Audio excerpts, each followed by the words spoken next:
win the role and is going first with Swordsoul. You know, Swordsoul notoriously is a deck that actually plays really well going first and going second. The cards like Vishuda and the entirety of the Tenyi package work incredibly well heading into a board, but you also have this flexibility here where he's able to open Longyan, discarding Vishuda, and establish a pretty good field going first as well.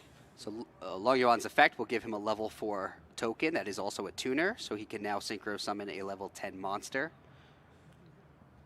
Activate Longyan, take 1200. He goes for Longyan. Using Longyan to make Longyan. That is the Swordsoul Signature Sovereign. Quicksing Longyan.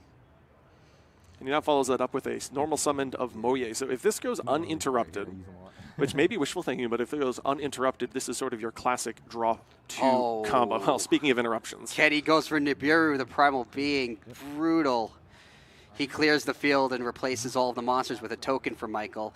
A lot of times in Master Duel, the play to make, if you open with both Moyi and Longyan, is to use Longyan to summon the token and then make Baron de Fleur as insurance against that Nibiru. But since he went for the Quicksing Longyan instead, he was vulnerable to it. So that's definitely the safer play. The high upside play is the one that we just saw. Had that resolved, he would have been able to search off of Swordsoul Grandmaster and also get 2 draws. Unfortunately for Michael, that obviously was not the case. Nibiru, a card that we've been talking about this weekend in terms of determining how popular it's going to be, has kind of been in and out of the format. We see, nevertheless, though, that unfortunately for Michael, Kenny did in fact have Nibiru. Looks like Kenny is actually playing a Spright deck. We might have some incorrect information here, but he's going to normal summon red, special summon blue, use its effect to search for a Spright monster, and then special summon Spright Jet. So Jet's effect will give him a Spright spell or trap. Just reverse Labyrinth, reverse Spright. And he searches a copy of Spright Smashers.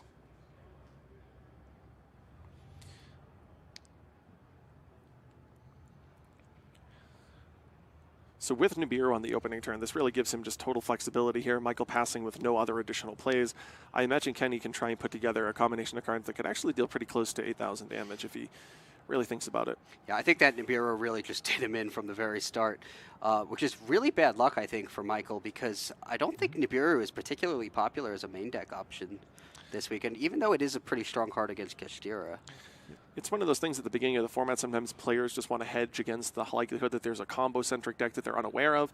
You know, we've seen in previous formats where those really combo-centric decks, some of the older adventure decks have come to mind that really utilized many normal summons and many special summons on that opening turn, and as a result, some players might look at a card like Nibiru and say, I just want to be safe heading into this event and incorporate it in my deck. Yeah, so it's really, you know, one of the deck-building decision points that a lot of players had to decide. So Kenny does link summon the Spright Sprint, uses effect to send an Angler from his deck to the grave, which lets him special summon 2 more nimble monsters, which are the 2 beavers, and then he uses a beaver and the Sprind to Xyz summon Gigantic Spright, which is a unique Xyz monster that can use link 2 monsters as Xyz materials. So since it does have a link monster under it, it does have 3,200 attack points. He used its effect to special summon, I'm not sure what that monster is actually, that he special summoned from his deck. It's Soul Sweeper. Yeah, the Xyz monster. What was the monster he special summoned with Gigantic? Oh, with Gigantic? It looked like you summoned just a Spright.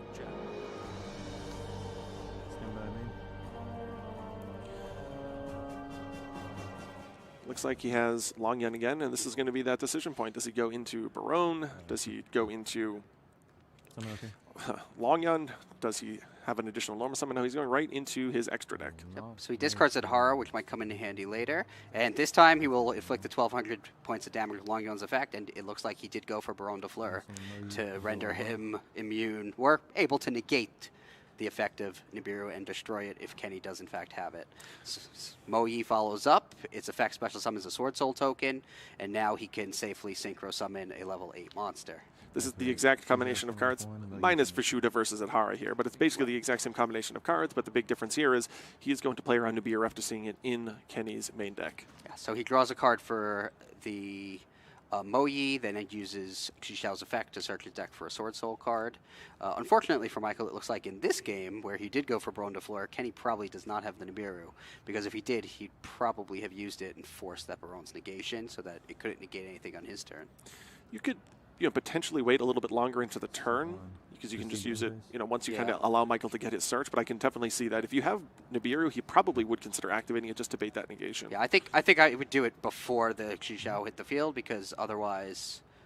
Oh, well, you couldn't. That would have been... That's the 5th summon. So, yes, you're right. Yeah, he could do it at any point. But any point he would do it, the Baron's obviously going to negate it, so it doesn't really matter where he does it. But if he has it, I don't know that he's going to get another opportunity where Michael summons 5 monsters in this duel, so he probably would have used it to force out that negation. Yeah, it's really great to start your turn knowing that you only have to deal with a couple pieces of interaction. Here we actually see one piece of interaction on the Baron. Yeah, actually, the 5th summon would have been the Sword Soul token off the Moyi, so he could have used it there. But like as we said, it would have been negated regardless if he, in fact, had the Nibiru. Change Hijau. So, and... the Nimble Beaver is being met by Xishao's effect. The banish here is fairly important. He has an Adhara in the graveyard. Obviously, he doesn't have a normal token on the field right now, but it could be something that we eventually see. He searched Emergence on the previous turn, so it suggests that he might actually already have Blackout set. There is a universe where even without normal summoning another Swordsoul over the course of the next couple turns, he's actually able to put a normal onto the field by banishing the Blackout from the graveyard. So the banish that he has is really important here to negate the Nimble Beaver so that he could potentially add it back with Adhara. Yeah, Xishao's effect once per turn negates the effect of a monster on the field. So now that its negation has been used, Baron de Fleur's negation has been used, which can only be used once while face up on the field. Oh, actually, it's negated. I assume Michael didn't negate the imperm with Baron. Certainly not. That would play into a triple tactics card. Yeah, I assume he did not. So it's not actually used, but it is negated. So Kenny is free to do whatever he wants, and he is able to special summon Carrot for added protection against that back row card, and Red for protection against potential monster effects that activate in Michael's hand. Yep. And now we see a copy of Spright Sprint hit the field. Yeah, he deems the Carrot more valuable than the Red, so he uses the Red in the Link Summon. Obviously, I think that's obviously a good choice because we know that Michael has at least one face-down card. And if you're playing against a Swordsoul player who elected to search Emergence over Blackout, you can probably assume that back row is Blackout. Yes.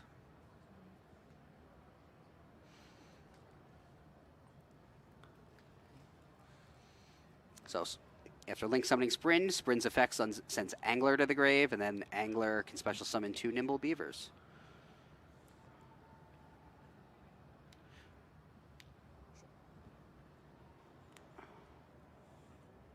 Michael's in a tough spot. It'll be really interesting to see if he responds before Gigantic gets to sort of resolve its full effect. Mm-hmm. Well, we'll see. Gigantic's effect is activating here. Assuming that is a Blackout, I don't even know when you really activate it, because could he activate it, I guess, on the effect of Sprind to force just... there's no good time. No, the Carrot really puts Michael in a tough position. Yeah, so the Gigantic is going to get Spright Blue from the deck, special summon it. Blue's effect, I assume, is going to search for Spright Jet. Yeah, there's really no good time to activate that. The Blackout. It's just going to get negated regardless. Kenny has plenty of monsters that he can tribute basically inconsequentially to negate the Blackout. And that is, of course, assuming it is a Blackout, which I think is a fair assumption. He also just needs to negate it. He doesn't actually have to send a extra deck monster to the graveyard to destroy it. So he had that Beaver that's been floating there in defense mode the entirety of the turn, or at least at this stage of the turn. Right.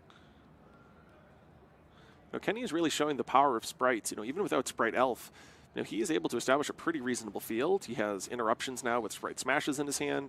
He showcased the ability of utilizing cards like Infinite Impermanence in this game and then Nibiru in the previous game to demonstrate that with some of those hand interruptions, this deck can still compete with the top of the field even if you don't have Spright Elf. Yeah, so he adds Smashers to his hand, and once again, we have not yet seen a Runic card, but it looks like Kenny's doing okay. Or Swap Frog, for that matter. He's been really just relying on Sprites and Nimbles, which have been in combination with one another now for, let's say, about 6 months.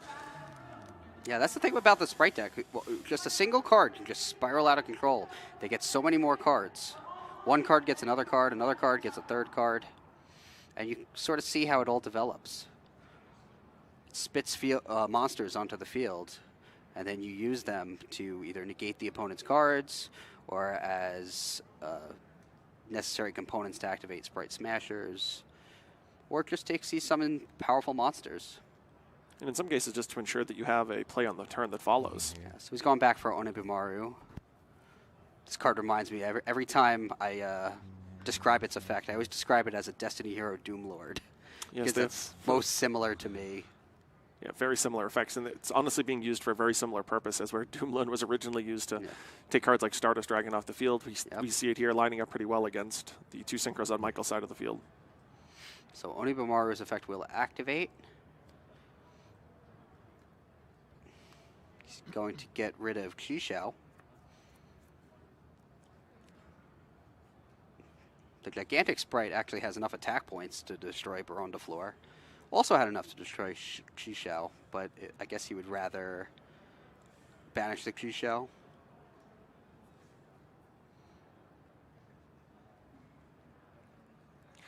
I imagine he's already done some calculations, so I'm not sure if he can actually deal 8,000 damage this turn or if he's just trying to establish the best possible field, because if he feels like this game will go long enough for the monster to actually return from the banish pile, I can definitely understand not wanting Baron to just float back to the field in a few turns. Yeah, the Baron will probably be more problematic than the Qishao.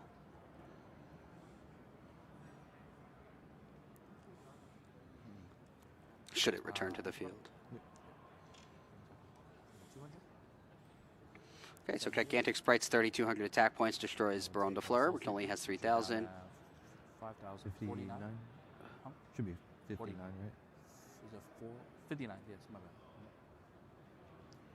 Both players using pen and paper, making sure they're very deliberate about some of the calculations, which is definitely something you always want to do. 36? 36, yep.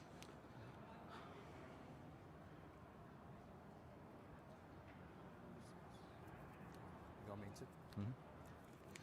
So in main phase 2, Kenny probably would like a way to protect that carrot. Otherwise, I think Michael may be able to just destroy it in battle and use Blackout. Draw for turn. Same by phase. we know he has Spright Smashers, so he's at least 1 point of interaction. It's really dependent on what Michael has here. You know, if Michael has multiple, let's say, his deck has the Tenyis, which obviously are pretty powerful, which we see here. He has plenty of monsters that he can normal summon. It really depends on how many interruptions he can play through. So Michael special summons Zedhara since he controls no monsters, and then links it away for Monk of the Tenyi, a normal monster with 1,000 attack points. It's interesting here. Kenny has the option of using Smashers to get that right off the field. That would potentially force out the blackout on the carrot. That probably wouldn't happen, but from Kenny's perspective, it would get the normal monster off Michael's side of the field, which would then lock the Adhara in the graveyard without a normal on the field.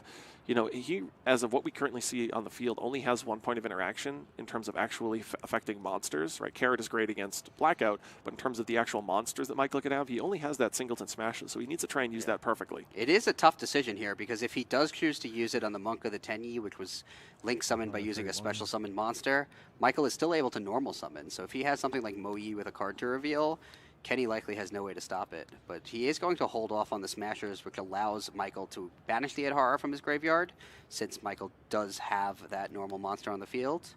And I think he brought, he brought Long Yuan back? Yes, and he has the emergence from the turn before, so which is really tough. I feel like from Kenny's perspective, he sort of knows that he needs to hold off that carrot for the emergence.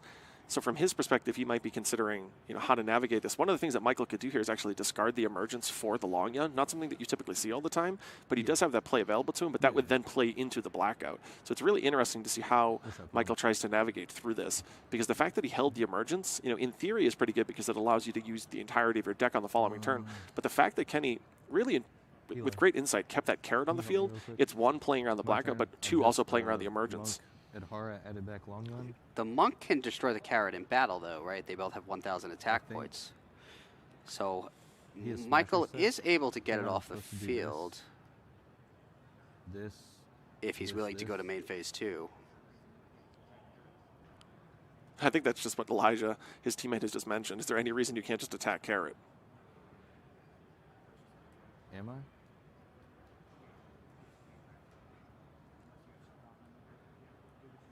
Okay. Activate blackout. He's activating the blackout. And your set card.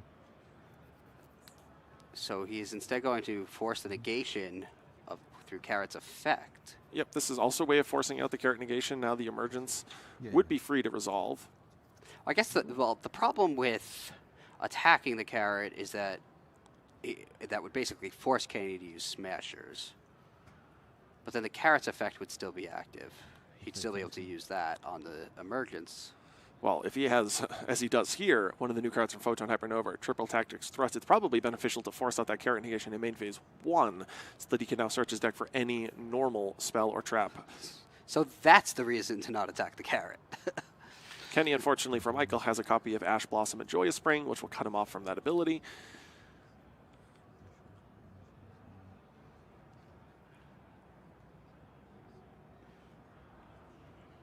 So now he still has to worry about that Smasher set.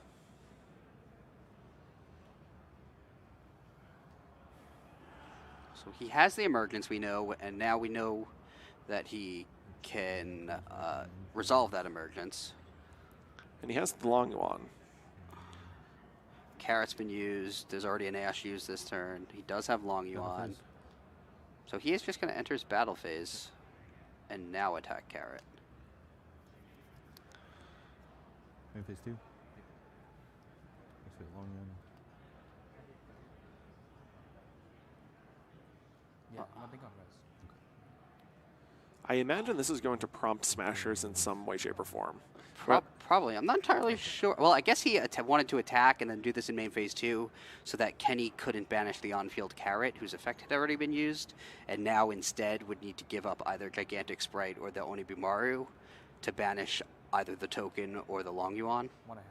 Yeah, that's potentially true because both Soul Sweeper and Gigantic Spright are threats heading into the turn that follows. Yeah, whereas if he had done it in main phase 1, I could definitely see this play depending on what's in Michael's hand. If he had more cards to extend his field, obviously it would have been better in main phase 1 so he can then get a battle phase, but if this is pretty much all he has, this is the time to do it. So Kenny will give up the Onibumaru, banish the token to cut Michael off from effects that require him to have a normal monster on the field. He does get back his Grandmaster back in the end phase, right? So that's a very important effect too that you need to remember, that with Onibumaru, you get it back during your next end phase, which we see here. Yes, and I believe Onibumaru needs to be destroyed, right, for the banished monsters to shuffle back into the deck. That's tight. Sir. So since he banished it with Smashers, it stays banished until the She-Shot returns. Thunder's in one. Got it. So we see here that Michael has a copy of Rivalry of Warlords. He's decided to activate it immediately at the beginning of Kenny's turn. That way Kenny cannot put an additional monster on the field and then have any type of option in terms of what type he wants to keep up. It looks like we're going to be locked into Worms and Thunders.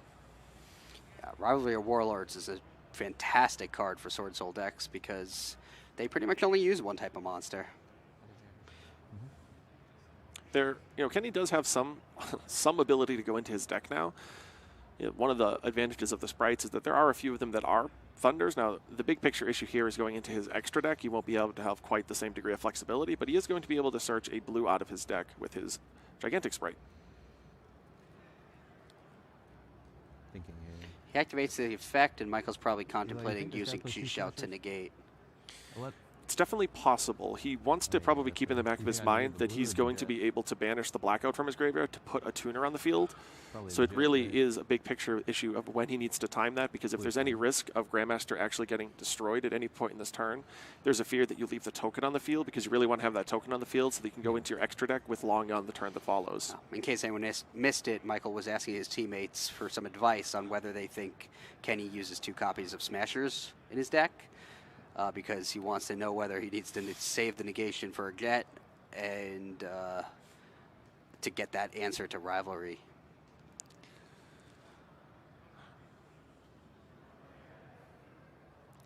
He is playing 47 cards, so as an opponent who has yet to actually even see one single Runic card, you have to imagine what in the world has made his deck go all the way up to 47. A second Spright Smashers isn't out of the question.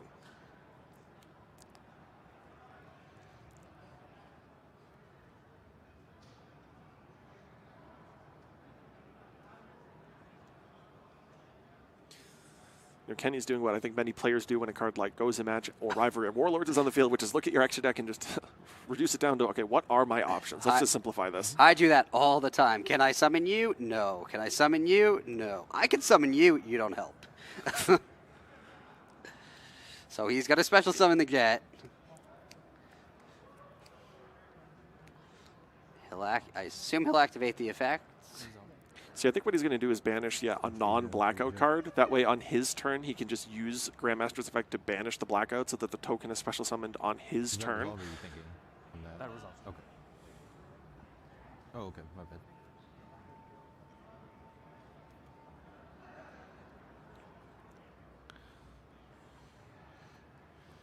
So looking at Kenny's extra deck, I'm not really sure what his most obvious path forward is in terms of actually finding a way to play through this rivalry. Yeah. Yeah, unfortunately, we saw Nightmare Phoenix in his extra deck, but he can't summon that because of the rivalry. The great irony of the extra deck monster being the answer to the trap card that stops you from playing the extra deck monster. Ooh, look at this. We finally see a Runic card. I think that may have taken Michael by surprise. Yeah, Runic Destruction, the perfect card for destroying the rivalry and banishing 4 cards from the top of Michael's deck. You know, the fact that we hadn't seen a Runic card yet in this match had made it such that I kind of forgot that that was just a natural out to a card like Rivalry. I'm honestly curious if Michael knew that his opponent had the Runic cards in his deck, if he would have actually still sided in Rivalry. Yeah, that's a good question. I think it's probably still worth it. The thing about Sword Soul is that the rivalry has such a limited effect on the Sword Soul player, the Tenyi Swordsoul player, since the monsters are primarily worms, that it's probably worth it just to shut down most of the Spright players' extra deck. I could definitely see that. Even if it doesn't stick around on the field, there are cases where it can actually, at least reduce the amount of monsters on the opponent's side of the field, forcing them to send cards to the graveyard so that they actually get down to one type. And then even if they draw destruction later on, you've at least gotten some value out of the card. Yeah. So I assume that was in the main phase 1. So Kenny will be skipping his next battle phase. So now what we're likely going to see here is, depending on what he draws, of course, but Michael will probably consider using his Grandmaster to negate something. I'll activate Chizhou. Right, you were. Yeah, so the negation of Jet's effect is meaningless since it doesn't really have an effect right now and has an effect that activates when it's summoned, but the banishment of the blackout lets Michael special summon a level 4 tuner. So now he can make a level 10. So Kenny's starting it off with Runic Slumber, and he's going to obviously special summon Hugin from the extra deck since there's no monster on the field to target with its other effect.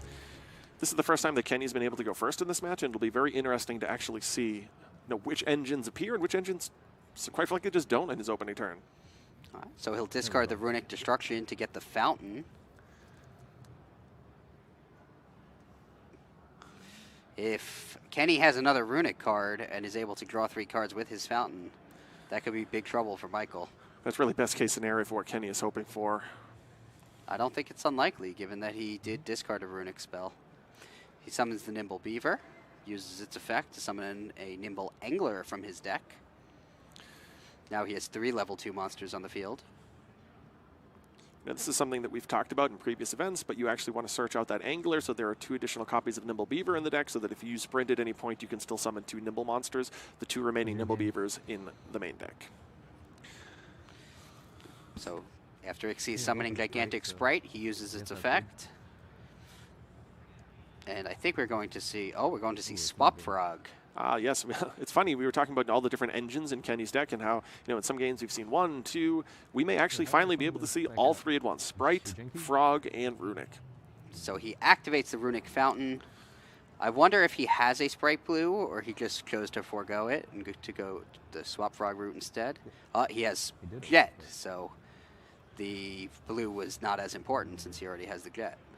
Yep, he'll be able to search out the Spright Smasher, so he'll be able to dig out that piece of interaction from his deck.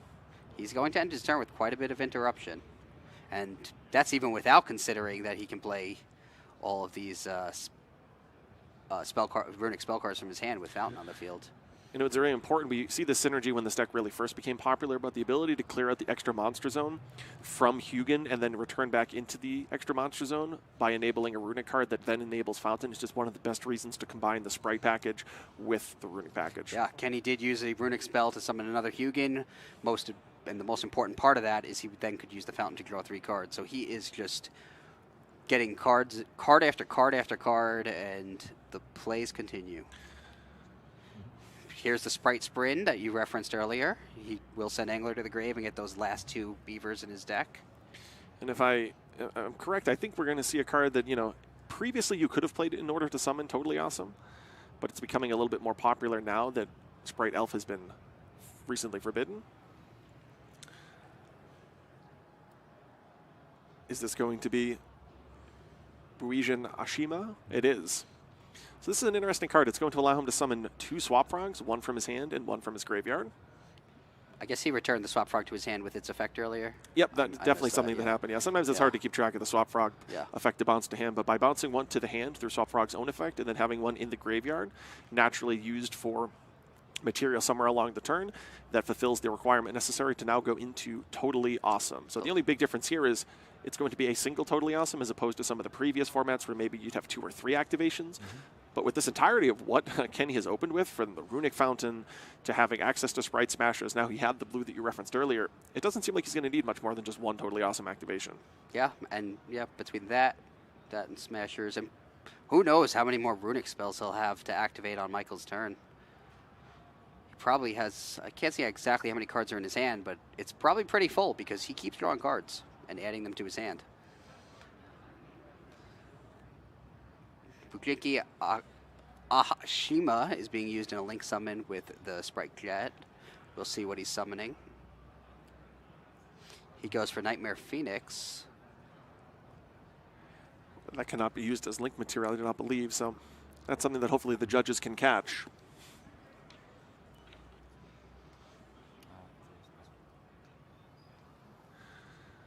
Well, with that being said, we see a Spright Carrot come down with 2 back rows, so 2 cards in the Smell and Trap card zone. Stand by main. Carry this. Yeah. So Michael here is just checking some of the sort of Nightmare Phoenix additional effects. As we know, the Nightmare cards have these additional effects if they are co-linked. I don't believe there's. Yeah. So okay. So luckily, they caught your observation that the Bujin Do I put my card back? can't be used as a link material. Okay. I'm sorry about that. So they're going to have to rewind this duel. which luckily it hasn't gone too far. We caught that almost immediately. I'm not entirely sure, actually, whether that even puts Kenny in a worse position than he was in after making the play. Yes, that's right. What it is worth, though, is the only zone on the field that he can go into at a Link monster is the zone where Ashima is located. So he actually has to go into a different extra deck monster. So he's going to go into Soul Sweeper. That way he can actually open up the monster zone to special summon the Spright Carrot from his hand. So in the grand scheme of things, what does it change? And obviously we want a perfect game state. But in terms of the amount of interruptions that Michael will need to try and play through, it actually doesn't change it by any significant amount. Right, the Nightmare Phoenix was pretty much irrelevant given that nothing was co-linked.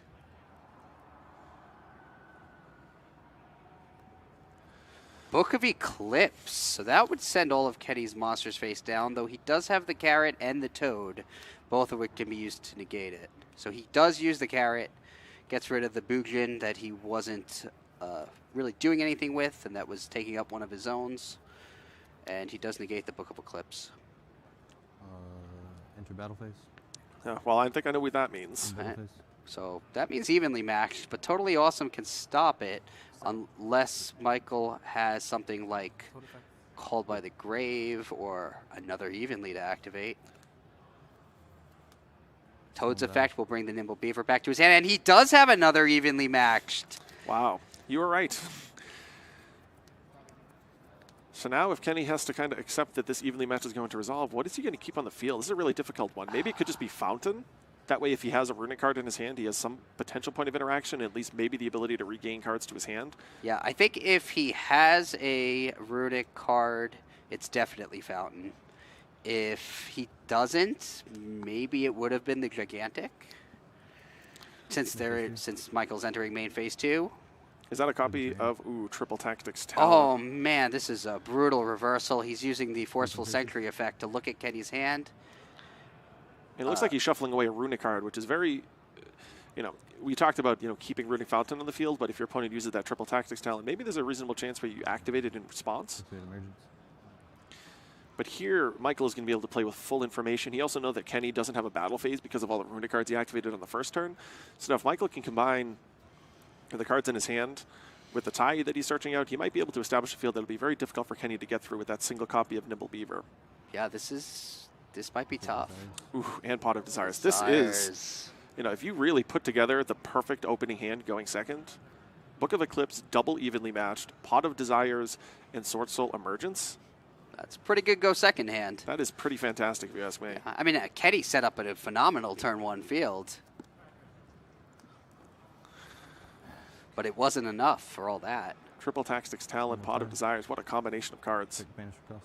Taya hits the field, and its effect will banish, well, as a cost, it'll banish the emergence with it to activate its effect, get a token, and now he can make Shishao, and he will use the effect of both Taya and Shishao. One of my favorite plays with the Swordsoul strategy is actually to do just this, but reduce the level of Taya down to level 7, then go into Yazi. Yazi is probably my favorite extra deck monster in the Swordsoul strategy. But here, Michael elected just to go into Grandmaster. Wait, hold on. Did I use anything to talents? Yeah, you Toad negated my book, or Carrot negated my Book of Eclipse. Okay, Yeah. Gotcha. He also toted the evenly. In the battle phase, though. Oh, in the battlefield. You're right. That was it. You're right. That was. It was actually very intuitive, though, for Michael to actually declare main phase 1 when he activated Book of Eclipse. Yes. Now, sometimes instinctually, because you may be used to playing against Kastira, you might be utilizing your Book of Eclipse earlier, so that Shangri-La doesn't special summon from the deck during the standby phase. But it's very, very important to know that if you're actually trying to play a triple tactics talent or triple tactics thrust, you want to activate Book of Eclipse in main phase 1 to ensure that you meet the activation requirements. That's a great observation.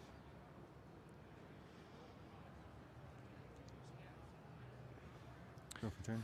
So Kenny's just going to draw a set and pass. Standby. If he summoned the beaver, its effect would be negated by Shishao, so he is in trouble. That face down card is probably not a runic card, since if it were, Kenny would be able to just keep it in his hand. So he searched Taya on the turn prior, probably trying to guarantee that he has some degree of follow-up. You know, sometimes if you search a card like Moya, obviously you need the additional worm. Taya is that Swordsoul that single-handedly can put both a synchro, or rather a tuner on the field, and then enable you to go into your extra deck. So Kenny flips Dimensional Barrier. I assume he calls Synchros. So that stops Michael from Synchro summoning, but that was far from the top deck that Kenny needed, because all it did was take him to the next turn, if he's even fortunate enough to survive this turn. And looking over at the table scores, we see that Chester has won at table C. So if Michael is able to take this down with Swordsoul, his team will advance into the top 8. 61 plus Michael, it looks like Michael did banish the Ashuna to special summon a Vishuda in attack position just to add some damage. But Kenny is once again desperate for a good draw. Yeah, he's putting him on what we refer to as a 2-turn clock. You have this turn, you're going to take damage, and next turn, if you can't deal with this, the game will be over. So we know that Kenny has a copy of Nimble Beaver in his hand. That's the one that we already knew. So he's going to summon and activate the effect. Perhaps he top decked a blue, Spright Blue or Spright Jet. Ooh, but a copy of Infinite Impermanence. The question is, you know, he extends the hand. You guys won the match.